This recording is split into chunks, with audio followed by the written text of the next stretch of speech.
China has a good geographic scenario and a negative geographic scenario. Its positive geographic scenario is that China is set to expand, as I said, in search for strategic minerals, metals, and resources like timber and hydropower into the Russian Far East, into Central Asia, especially, and to retain control of Tibet. China is at its maximum point geographically since the High Qing dynasty about over 200 years ago. But here's China's dilemma. The ethnic Han core of China is mainly a function of central China and coastal China. To the north, China finds ethnic Inner Mongolians. To the west, it finds Muslim Turkic Uyghurs. To the southwest, it finds Tibet. And the Dalai Lama may be a spiritual figure for Western elites, but he's really a geopolitical factor. He's a geopolitical factor because Tibet controls most of more water than maybe any other place on the earth. It controls the Brahmaputra, Meghna, and other river systems that provide water for West Bengal, in India, for Bangladesh, and for much of China. And if you take away Tibet from China, you're left with a rump China.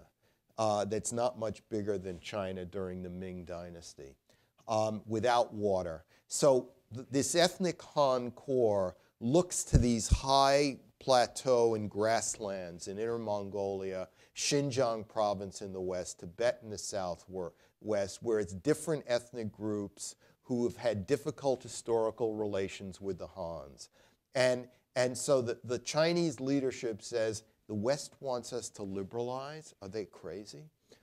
We're not going to give up central control, because if we start allowing more individual freedoms, we'll have ethnic insurgencies up and running. So this is China's geographically based dilemma, etc. What is the South China Sea to China? It's China's Caribbean. Essentially. What made the U.S. a great power ultimately in the late 19th century? It was domination of the greater Caribbean basin and getting European powers out.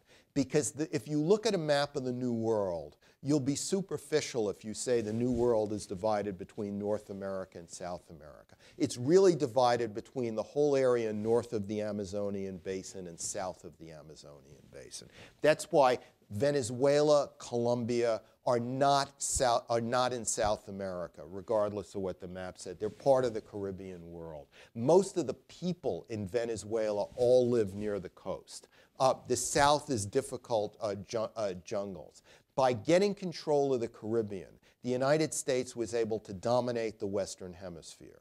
And by dominating the Western Hemisphere, it was able to affect the balance of power in the Eastern Hemisphere throughout the 20th century.